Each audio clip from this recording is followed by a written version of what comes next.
Bismillahirrahmanirrahim. Assalamualaikum warahmatullahi wabarakatuh.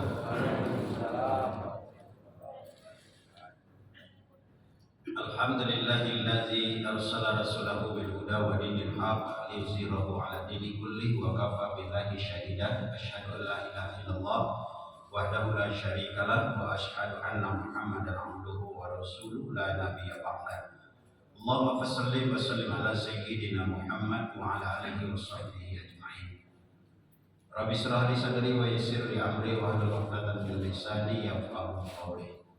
Sallallahu ta'ala fi kitabihil karim. A'udzu billahi minasyaitonir rajim. Bismillahirrahmanirrahim. Innal ladzina amanu wal ladzina hajaru wa jahadu fi sabilillah ulaika yarjuna rahmatallahi wallahu ghafurur rahim. Shadaqallahul azim. Al-ayah surah Al-Baqarah 218. Yang saya hormati pengurus masjid, tentu di dalamnya ada imam, khatib dan bilal masjid Al-Baqarah. Yang saya hormati bapak-bapak, ibu-ibu, kaum muslimin, kaum muslimat, jamaah sholat maghrib, jamaah majelis taklim dan jamaah sholat isya. Mudah-mudahan kita semua selalu dan senantiasa dimuliakan, diberikan rahmat oleh Allah Subhanahu wa taala. Apa kabar Bapak Ibu? Sehat? Alhamdulillah. Semoga kita selalu sehat, diberkahi oleh Allah, diberikan panjang umur yang panjang yang berkah. Bertemu kita di sini, kita berharap mudah-mudahan kita nanti bertemu kembali bersama-sama di dalam surga Allah. Amin ya rabbal alamin. Pertama dan utama sekali kita bersyukur kepada Allah Subhanahu wa taala karena kita malam ini masih diberikan nikmat iman oleh Allah.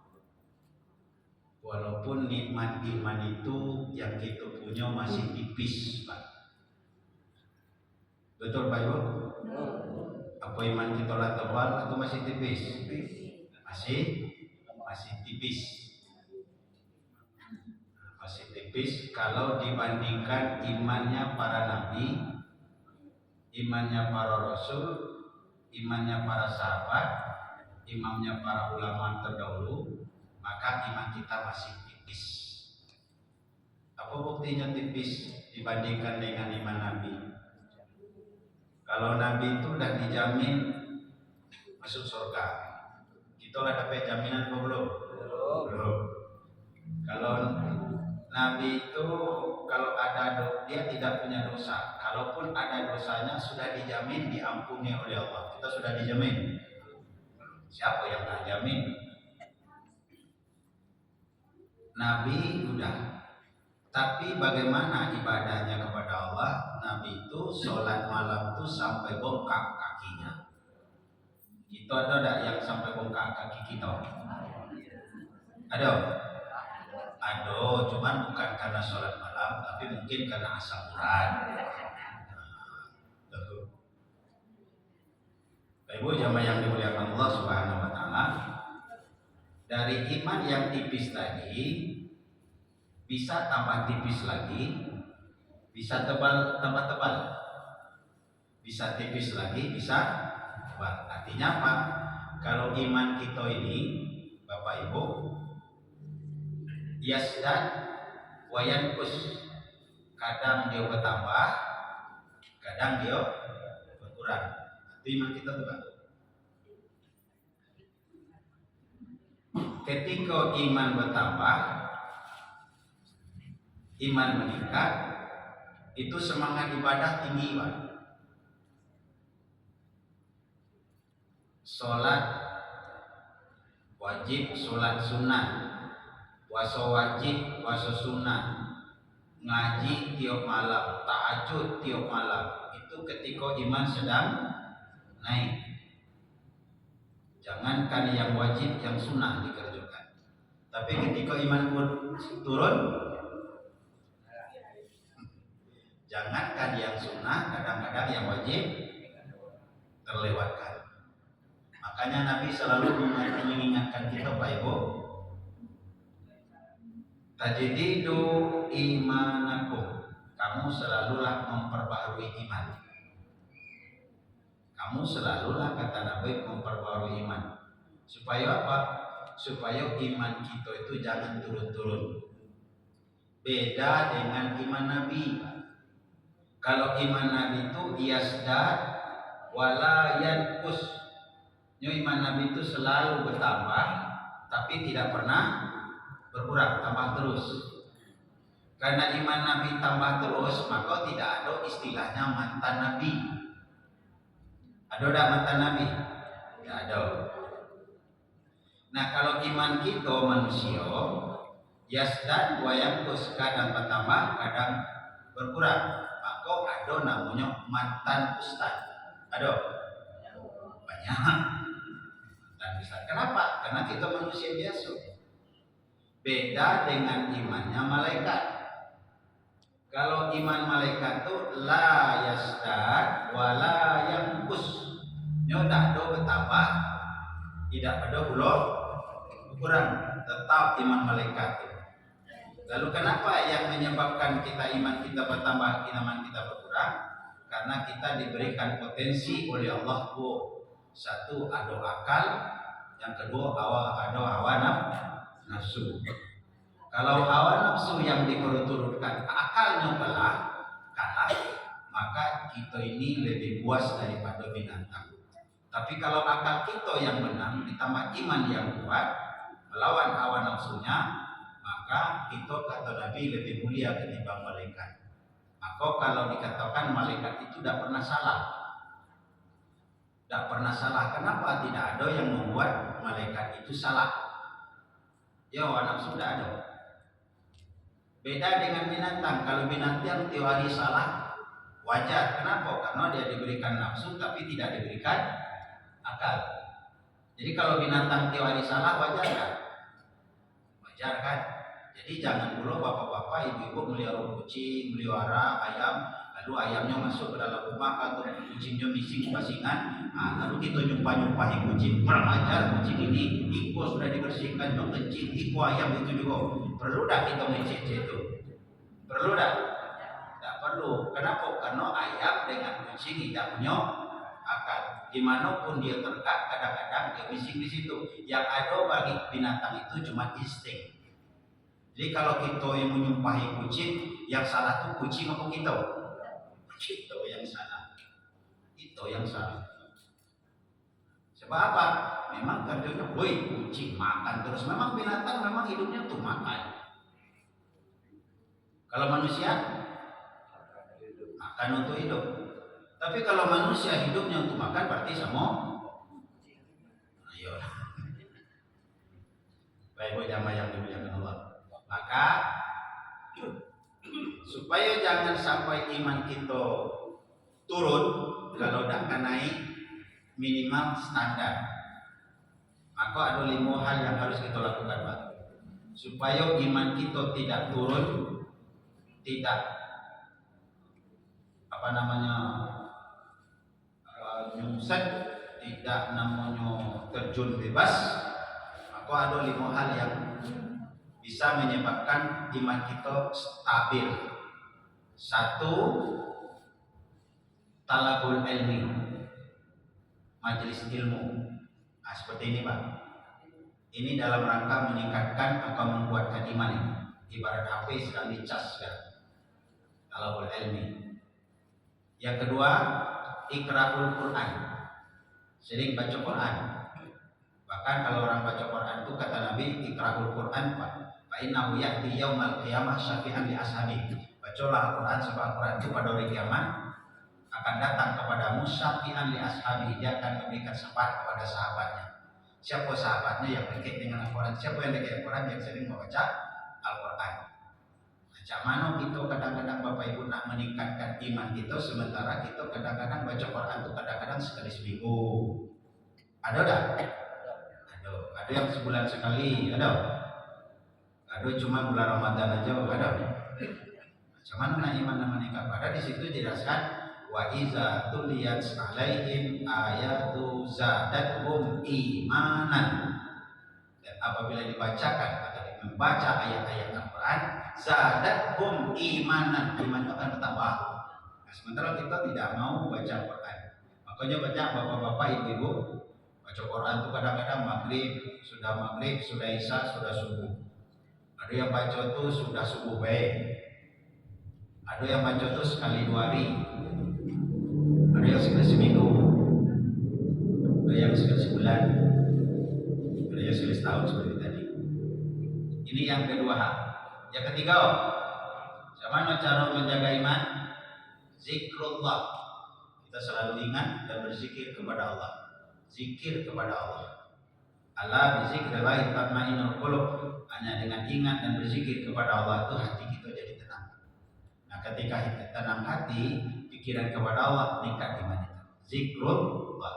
Bukan sekadar zikrullah itu meningkatkan iman, tapi pahalanya juga besar. Kata Nabi, ahabbu ilallah kalimatun arba'un. 4 kalimat yang paling disenangi oleh Allah. Ringan di lidah, berat di timbangan amal. Mudah kita baca, pahalanya besar. 4 kalimat itu yang sering kita dengarkan. 1 kalimat tasbih, yang kedua kalimat tahmid, yang ketiga kalimat tahlil, yang keempat kalimat takbir. Kalau tasbih apa? Subhanallah. Tahmid apa? Alhamdulillah. Tahlil apa?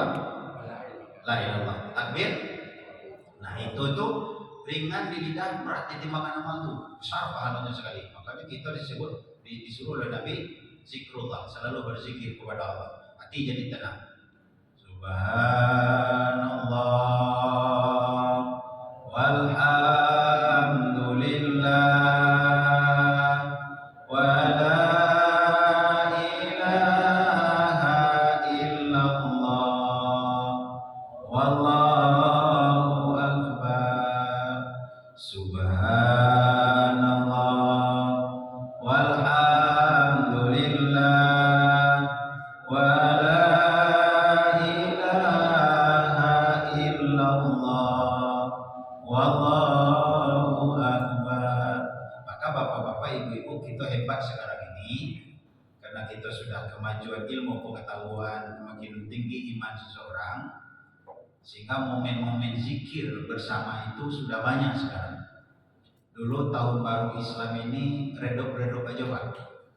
Peringati tahun baru Islam itu redup-redup aja. Diam-diam aja. Sekarang ada zikir bersama, ada sholat hajat atau sholat tasbih bersama, ada tabligh akbar bersama.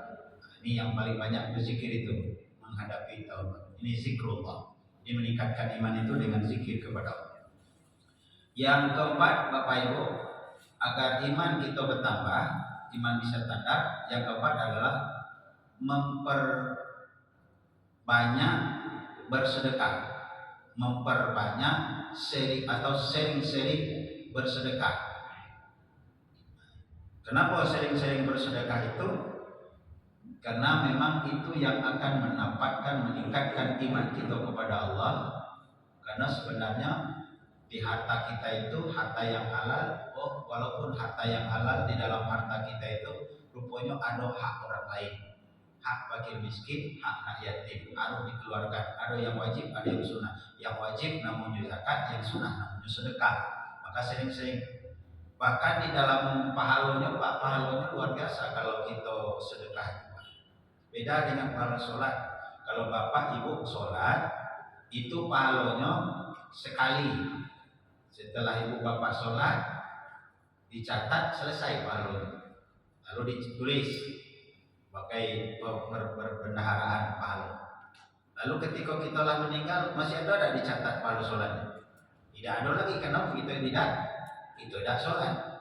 Puasa saja itu juga. Tapi ketika sedekah, 2 kali kita mendapatkan pahala, Pak. Bahkan berkali-kali. Ketika hidup kita mendapatkan pahala, setelah meninggal dapat juga pahala. Contohnya ibu-ibu, bapak-bapak sumbang 1 karpet yang model ini.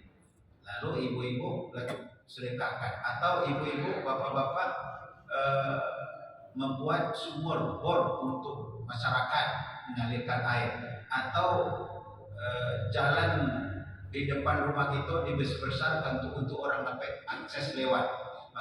Setiap orang lewat itu pahala. Setiap air yang diminum orang berpahala. Setiap tikar yang disedekahkan pahala. Padahal kita masih hidup, Pak.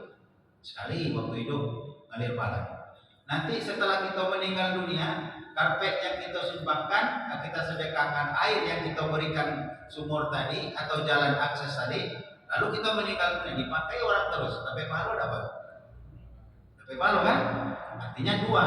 Ketika hidup kita dapat pahala, ketika meninggal kita dapat pahala. Makanya orang sering mengatakan alam kubur itu nanti sangat gelap, sangat panas, sangat sempit. Gelap karena memang lampunya tidak ada. Sempit karena memang ukurannya seukuran badan. Panas memang karena udaranya tidak masuk. Tapi bisa tak yang gelap jadi terang, yang panas bisa jadi dingin, yang sempit bisa jadi lapang? Bisa. Salah satunya adalah sedekah. Salah satunya adalah sedekah. Yang selanjutnya adalah cara iman tetap stabil adalah berteman dengan orang-orang soleh, berteman dengan orang-orang baik, berteman orang-orang yang ceritanya tentang cerita akhirat. Nah, itu akan meningkatkan iman. Sebab Bapak Ibu, yang banyak mempengaruhi kita itu lingkungan. Lingkungan itu adalah pergaulan. Jadi kalau kita berkawan, misalnya kita berkawan dengan orang yang jual parfum, harum, maka kita ikut wanginya. Walaupun kita tidak beli, tapi berkawan kayaknya kan.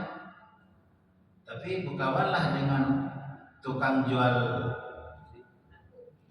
tepung. Kalau berkawan dengan orang jual tepung gimana? Minimal kena debu. Jadi tergantung. Jadi berkawanlah dengan orang-orang soleh.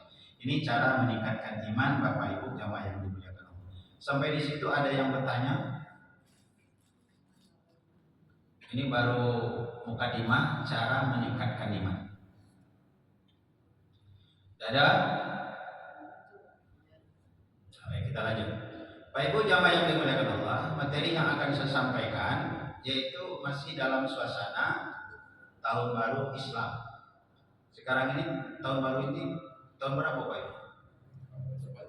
Ibu? 1447 Hijriah.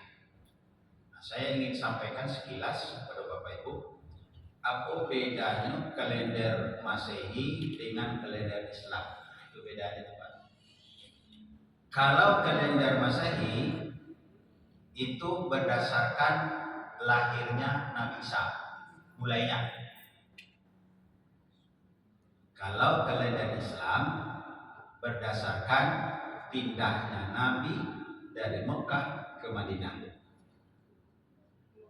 Yang kedua, kalau kalender Masehi itu patokannya adalah rotasi matahari. Perputaran matahari, bumi mengitara matahari. Itu patokannya. Maka itu disebut dengan bulan Masehi itu Syamsiah. Kalau kalender Islam patokannya adalah perputaran bulan, maka disebut Komariah. Antara Masehi dan Komariah dalam setahun itu beda 11 sampai 12 hari. Siapa yang lebih panjang? Masehi. Siapa yang lebih pendek? Nah, makanya kalau sekarang ini tanggal 11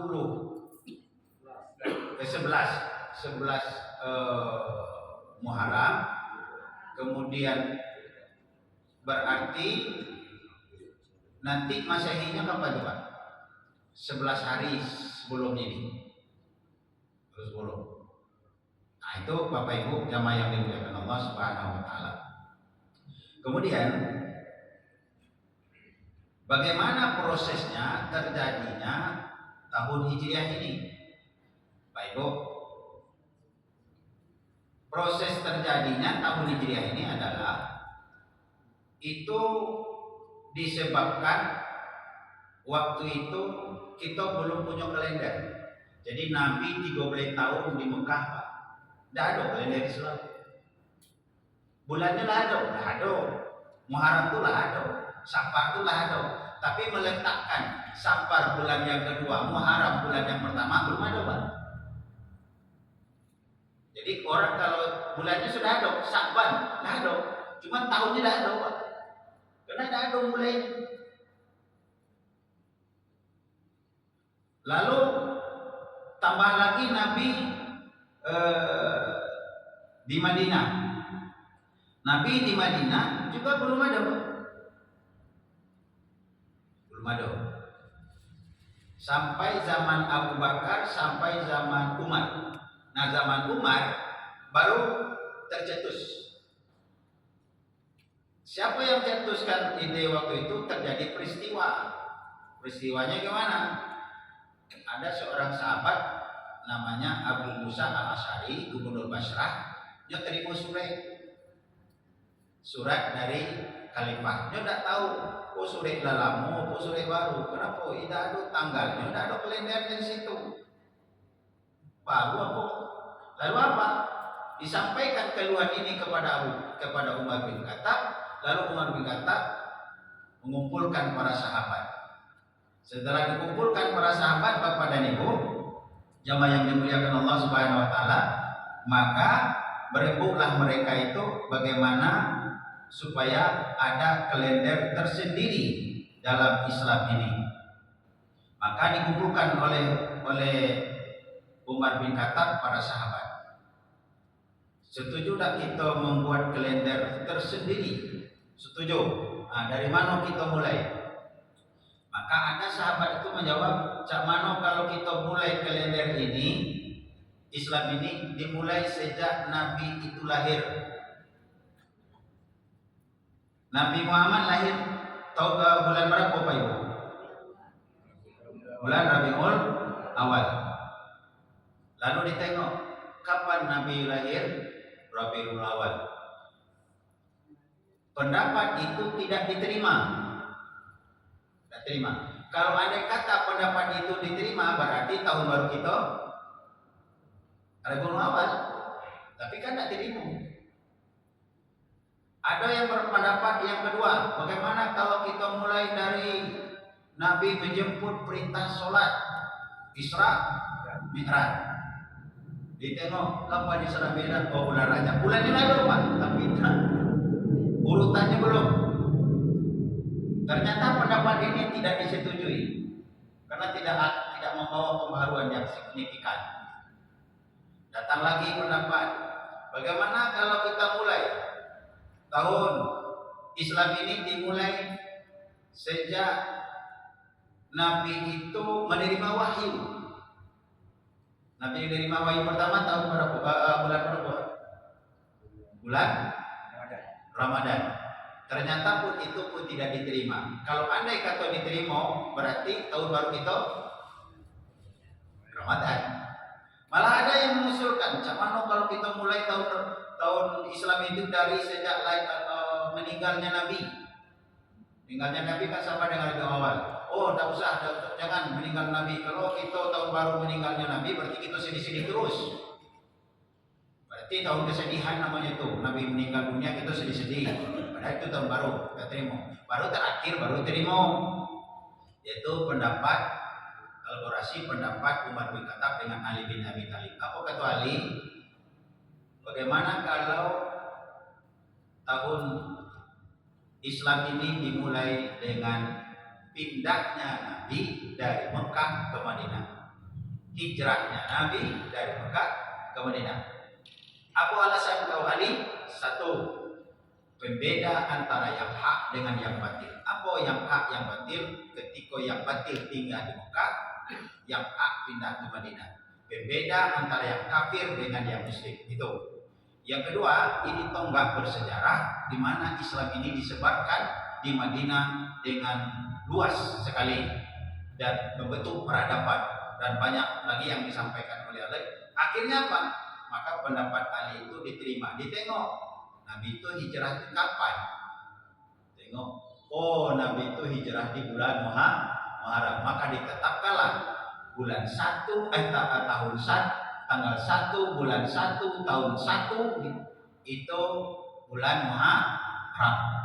Berarti Bapak dan Ibu, sejak Nabi hijrah dari Mekah ke Madinah sampai sekarang berarti sudah 1447 Hijriah. Ini riwayatnya Bapak Ibu. Kemudian yang kedua yang ingin saya sampaikan juga, proses Nabi itu hijrah ke Madinah. Prosesnya. Yang pertama prosesnya, lalu latar belakangnya kenapa Nabi itu hijrah ke Madinah. Sebenarnya Bapak Ibu jamaah yang dimuliakan Allah, Nabi itu sudah pernah hijrah ke Ethiopia. Kemudian Nabi itu pindah juga pernah hijrah ke Taif. Tapi tidak mendapat respon orang-orang Taif. Bahkan orang Taif itu bukan menyambutnya, tapi disambit Nabi. Nabi datang, dilempari Nabi sampai berdarah kaki Nabi. Balik lagi Nabi ke Mekah.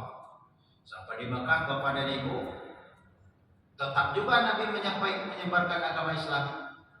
Tapi orang Quraisy tidak kepingin Islam ini berkembang. Lalu apa? Dibujuklah Nabi. Dengan bujukan apa? Mulai dari yang lunak sampai kepada yang keras. Yang lunak apa? Bujukan hadiah. Hai Muhammad, asal kau tidak menyebarkan agama Islam, kami orang Arab ini, orang Quraisy ini akan memberikan hadiah kepadamu harta sebanyak-banyaknya. Kau yang paling kaya di jazirah Arab ini. Kalau tidak juga kami tambah kau yang jadi pemimpin di kota Arab ini. Kalau tidak juga kami tambah kau boleh memilih perempuan siapa saja, anak siapa, berapa jumlahnya. Nah, 3 dikasih Pak. 1 harta. Yang kedua jabatan. Yang ketiga wanita. Harta, tahta, wanita. Kau yang paling kaya Muhammad. Jabatan kau yang paling tinggi di kota ini. Perempuan istrimu yang paling banyak. Tapi Nabi tidak pernah setuju. Jangankan itu. Kenapa Nabi tidak setuju? Karena Nabi itu sudah melihat di pelupuk mata beliau surga yang jauh lebih hebat ketimbang hadiah-hadiah tersebut. Sehingga dikatakan Nabi, kalau kau sanggup meletakkan matahari di tangan kananku, kau bulan letakkan di tangan kiriku, aku suruh aku tidak menyebarkan agama Islam, tidak, maka saya akan tetap. Dari yang lunak, kemudian dari yang keras. Apalagi kalau model gini, Nabi Muhammad ini, kita khawatir ini agama kita, nenek moyang kita ini akan habis nih. Jadi bagaimana caranya? Bagaimana kalau Muhammad ini kita bunuh? Nah, itu yang terakhir itu Pak. Bagaimana Muhammad ini kita bunuh? Bagaimana caranya? Pertama, Nabi Muhammad itu kita tangkap, kita ikat tangannya, kita ikat kakinya, letakkan di depan Ka'bah, setiap orang melempar sampai mati. Setuju? Tidak ada yang setuju Pak. Dia punya keluarga, dia punya umat. Kalau keluarga dan umatnya nanti pertumpahan darah yang besar. Tidak setuju? Tidak. Gagal Pak. Pendapat yang kedua, mana kalau Muhammad ini kita tangkap, kita buang keluar dari kota Mekah ini. Jadi tidak boleh masuknya lagi. Tidak, kita bunuh, kita buang aja keluar. Setuju? Tidak setuju. Kenapa tidak setuju? Kalau ditangkap, diusir keluar, di luar situ nantinya menyebarkan agama Islam, itu yang paling susah itu. Tidak terima, tidak. Pendapat yang ketiga, bagaimana kalau Muhammad ini ada yang membunuh satu orang, yang membunuh yang paling algojo? Setuju? Tidak setuju. Kenapa? Kalau satu orang yang membunuhnya, nanti kita ini punya suku-suku, nanti suku lainnya tidak senang. Tidak senang suku lainnya. Kenapa yang bunuh solo? Lalu apa? Ciri yang keempat. Bagaimana cara yang keempat? Dari masing-masing suku menunjuk satu laki-laki yang gagah perkasa. Misalnya kalau ada 10 suku, 10 suku itu mutus satu orang laki-laki perkasa untuk bunuh Nabi. Setuju? Setuju. Kalaupun nanti Nabi meninggal dunia siapa, tidak ada yang akan komplain. Kenapa? Lah bersepakat membuat dosa. Bisa gitu. Selesai. Nah, waktu itu Bapak Ibu hari Kamis malam Jumat. Hari Kamis malam Jumat. Lalu rumah Nabi mulai dikepung. Jadi kalau ada yang bertanya kapan Nabi Muhammad itu mulai pindah, itu Kamis malam Jumat. Kenapa Nabi pindah? Satu, karena tekanan orang Quraisy tadi. Yang kedua, Nabi Muhammad dan para sahabat ingin menyebarkan agama Islam bukan saja di Mekah tapi di luar Mekah. Dan yang ketiga, kenapa Nabi Muhammad hijrah? Perintah Allah untuk berhijrah. Yang keempat, kenapa Nabi Muhammad milih Madinah? Kenapa ada tempat yang lain? Karena memang orang Madinah kepingin Nabi itu hijrah ke Madinah. Bahkan ada utusan dari Madinah pergi ke Mekah yang mengatakan, hai Nabi Muhammad, ya Rasulullah, di sini tidak bisa lagi, di Mekah lagi tidak bisa dipertahankan lagi. Ayo pindah ke Madinah. Kami yang menyambut engkau di Madinah, kami akan sambut engkau di Madinah ya Rasulullah. Datanglah ke Madinah. Diundang oleh orang Madinah. Lalu apa? Maka diputuskanlah Nabi itu hijrah dari Mekah ke Madinah. Dan kemudian pada malamnya itu Bapak dan Ibu, rumah Nabi sudah dikepung. Lalu datang perintah dari Allah kepada malaikat. Malaikat menyampaikan bahwa malam itu Nabi harus keluar, pergi ke Madinah. Orang sudah nunggu-nunggu tuh. Kalau Nabi Muhammad keluar,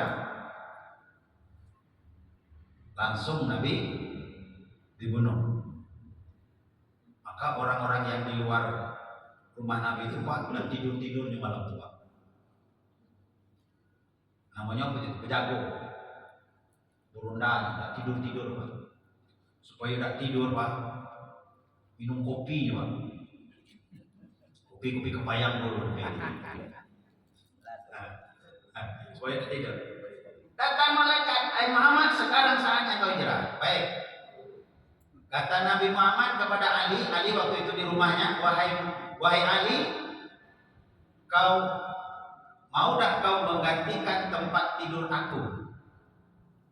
Ali itu waktu itu anak muda remaja. Mau ya Rasulullah? Gantikan tempat tidur berarti gantikan mati itu Pak. Padahal dia seorang remaja. Mau dah kau gantikan tempat tidur aku dan gantikan bangkai selimut aku? Mau.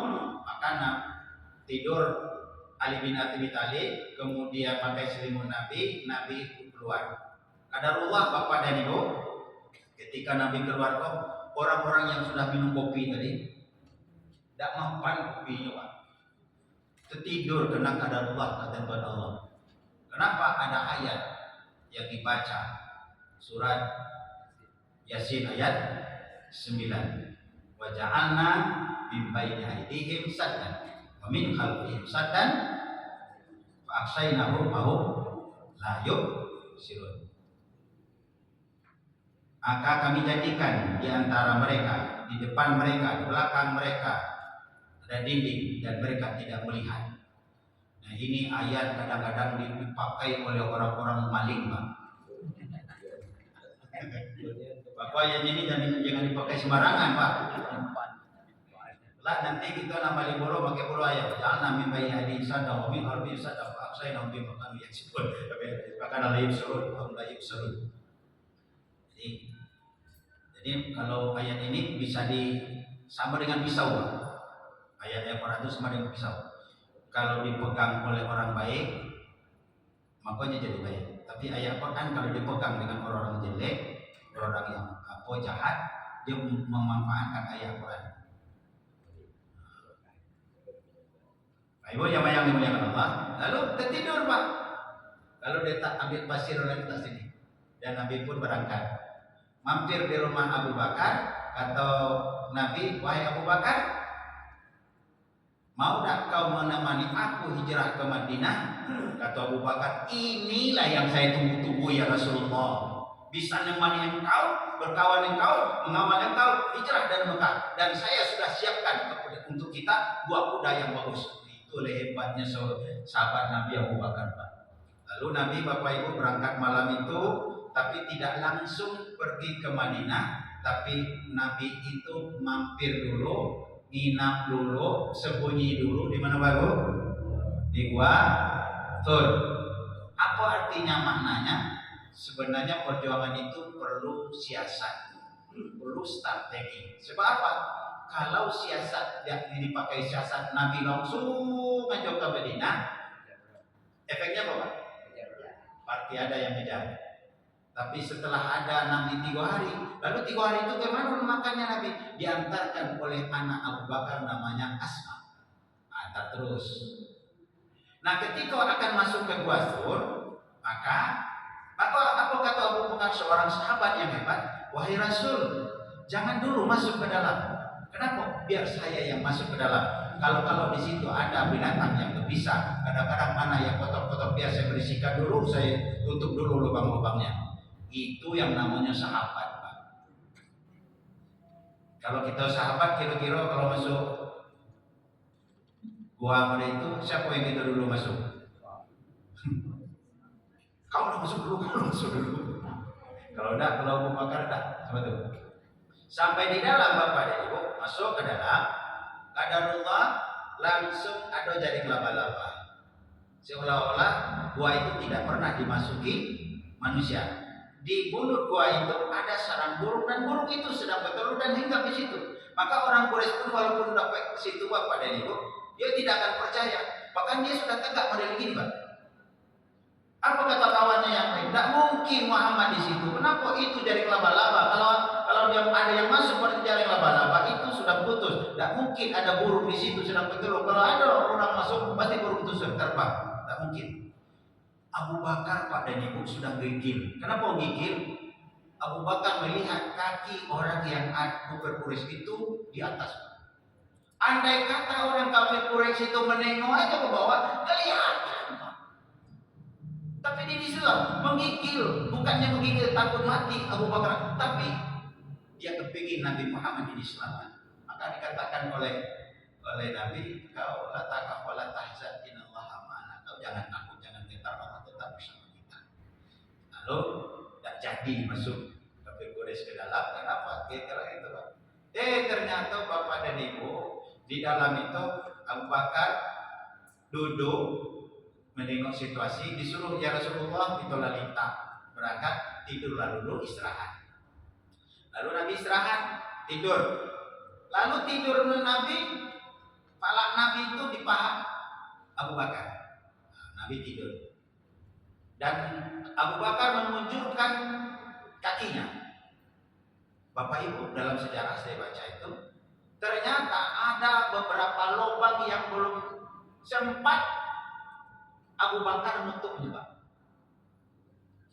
Dari lubang-lubang binatang berbisa tadi, ada dua lubang yang Abu Bakar belum lupa nutupnya. Nah disitulah binatang tadi, ada yang mengatakan kalajengking, ada yang mengatakan ular, keluar, pokoknya mau berbisa.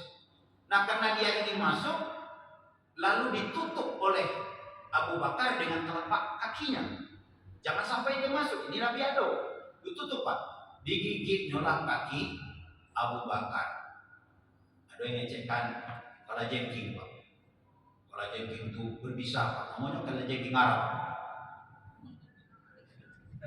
Kalajengking Arab. Tuh, sudah itu Bapak Ibu. Tapi Abu Bakar hebatnya Pak, sayangnya kepada Rasulullah, cintanya kepada Rasulullah, tidak ada bergerak sakit kakinya sedikit pun, dia tahan sakit Pak. Sampai kakinya kehitaman, berkali-kali dipatuk oleh ular tadi, kalajengking tadi, dia tahan terus. Oke, kehitaman kakinya, gembung kakinya. Tapi yang namanya tak menahan sakit begini Pak, tidak. Kenapa dia tidak memindahkan kakinya? Karena khawatir Nabi itu terganggu istirahatnya. Tapi sakingnya menahan sakit, kalau kita tahan sakit, yang keluar apa Pak? Air mata keluar. Air mata keluar, netes, kena di pipi Nabi, terbangun Nabi.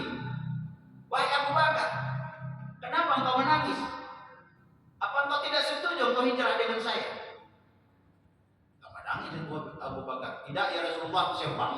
kira-kira. Lalu kenapa nangis? Tidak apa-apa, tidur ya Rasulullah. Lama-lama bapak-bapak, ibu-ibu didesak oleh Nabi. Lalu baru Abu Bakar jujur, ya Rasulullah, mohon maaf, kaki saya ini dipatuk binatang berbisa beberapa kali, sehingga sakitnya bukan main, kemudian gembungnya. Lalu kenapa kamu tidak katakan kepada saya cuman tidak tega ya Rasulullah, ganggu tidur engkau. Begitu sahabat. Lalu apa? Nabi dengan sigap mengobati kaki Abu Bakar, ditiupkan, diludahi tangannya oleh Rasulullah, lalu diusapkan ke kaki yang kena tadi dengan bismillah, diusapkan, alhamdulillah sehat, tidak membekas sama sekali, gembungnya tidak ada lagi, hitamnya tidak lagi, sehat. Kenapa? Pakai air ludah saja. Artinya apa? Air ludah Nabi itu obat. Kalau air ludah itu ubay juga racun. Ya memang benar Pak. Jadi air ludah Nabi itu obat. Bahkan Bapak Ibu ada Pak jamaah yang dimuliakan Allah, hebatnya Nabi itu. Nabi biasanya ketika selesai perang baru istirahat Nabi keringat-keringat. Sahabat nampung keringat Nabi Pak. Kenapa sahabat nampung keringat Nabi? Ternyata keringat Nabi itu harum Pak. Apa yang kau kerjakan wahai sahabat? Mohon maaf ya Rasulullah, izin nampung keringat engkau ya Rasulullah. Rupanya keringat Nabi itu harum. Kalau keringat kita jangankan orang lain cium, kita wae kadang-kadang. Nah ini Pak. Lalu Bapak Ibu jamaah yang dimuliakan Allah, setelah 3 hari, lalu Nabi melanjutkan perjalanan. Sampailah mereka di Kuba, lalu Nabi mendirikan Masjid Kuba. Apa keistimewaan Masjid Kuba bagi Bapak Ibu yang pergi haji pergi umrah? Nah, Nabi, orang yang datang ke Masjid Kuba, kemudian dia berwudu, lalu dia datang ke Masjid Kuba dan dia sholat di Masjid Kuba, itu sama dengan artinya dia sedang berumrah. Nah, Masjid Kuba itu Pak. Jadi ada beberapa hal yang dikatakan tentang Masjid Kuba tersebut. Jadi saya bisa bacakan.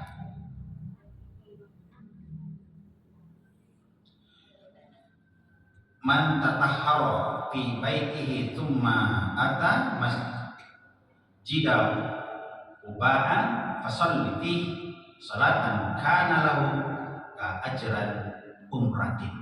Barang siapa bersuci di rumahnya, kemudian dia datang ke Masjid Quba, kemudian dia mendirikan sholat di sana, maka dia mendapatkan pahala umrah. Hadis riwayat Ibnu Majah. Makanya ketika orang umrah, ketika orang haji, Masjid Quba salah satu kunjungan jamaah travel Masjid Quba. Bahkan ada juga hadis mengatakan sholat di masjidku itu 1 kali sholat 1000. Kecuali di Masjid Haram 100.000. Kalau di Masjid Aqsa ada mengatakan juga 500.000, ada di mengatakan 1000 di Masjid Aqsa. Aqsa di Palestina. Dan sholat di Masjid Quba ada lagi yang mengatakan itu 1/2 dari sholat Masjid Nabawi, berarti 500. Lalu sampai Nabi ke Madinah. Lalu sampai ke Madinah, maka orang Madinah sudah siap menunggu Nabi Pak. Dengan selawatnya. Talabal apa? Tala'al badru.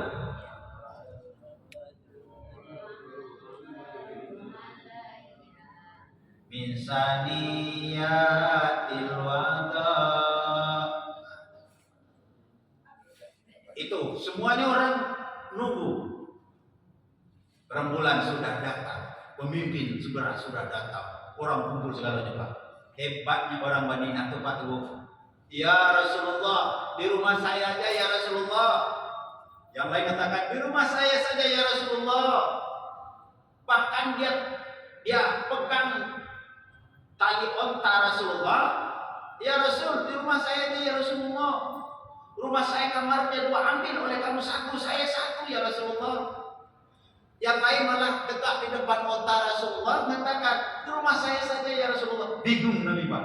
Begitu orang Madinah, elo-elo, baik-baik, sopan-sopan. Makanya kalau ibu bapak pergi ke masjid di Madinah itu beda dengan awam Pak. Kalau di masjid Madinah itu orangnya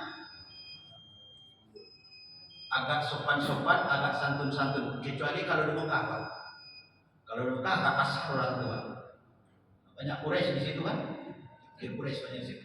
Abu Jahal di Madinah. Lalu apa kata Nabi? Sedikit saja Pak, 1 menit lagi karena ini hampir. Kata Nabi bijaksana, saya akan berhenti di mana unta saya ini akan berhenti. Sebab unta saya akan berhenti atas perintah Allah. Nah, itu bijaksananya Nabi. Kemudian untanya Nabi berjalan. Orang Madinah tadi harap-harap cemas, mudah-mudahan di rumah saya, mudah-mudahan di rumah saya. Begitu sayangnya ke Rasulullah pada itu. Ternyata beberapa lembah dilewati Nabi tidak juga, maka diikuti oleh orang Madinah tadi di mana Rasul. Ternyata Bapak Ibu, unta Nabi berhenti di sebuah gubuk. Gubuk itu yang punya adalah Abu Musa Al-Ansari, dan dekat gubuk itu ada tanah anak yatim. Disitulah Rasulullah berhenti, disitulah Rasulullah membangun rumah. Kalau sekarang Bapak dan Ibu itu dekat kuburan Nabi di Rautah, itu di situ perluasan Masjid Nabawi. Situlah Nabi buat rumah atau membangun Masjid Nabawi di sebuah rumah. Makanya Nabi itu di Abu Musa Al-Ansari itu, dan kemudian di tempat anak yatim yang di bawahnya didirikan oleh Rasulullah adalah masjid. Nah dari situlah Bapak Ibu jamaah yang dimuliakan Allah, Islam berkembang pesat. Maka itulah momen tahun baru itu diambil dari hijrahnya Rasulullah dari Mekah ke Madinah. Kenapa? Karena belum betul-betul perjuangan Rasulullah. Jarak antara Mekah dengan Madinah itu 450 km Pak. Beliau pakai unta, pakai jalan kaki jalan tersebut. Bukan sekarang Bapak Ibu pakai aspal, pakai mobil, dulu jalan kaki. Nah itulah perjuangan yang dirasakan Rasulullah. Mudah-mudahan kita menjadi pengikut Rasulullah yang setia kepada Rasulullah. Tidak bertemu kita dengan Rasulullah sekarang, mudah-mudahan Allah mempertemukan kita dengan Rasulullah di dalam surganya nanti. Amin ya rabbal alamin. Subhanakallahumma bihamdika asyhadu an la ilaha illa anta astaghfiruka wa atubu ilaik. Assalamualaikum warahmatullahi wabarakatuh. Bapak Ibu, demikian berkajian kita malam ini. Semoga kita bisa mengambil hikmahnya. Mari sama-sama kita tutup dengan mengucapkan nafas alhamdulillah. Alhamdulillah. Wassalamualaikum warahmatullahi wabarakatuh.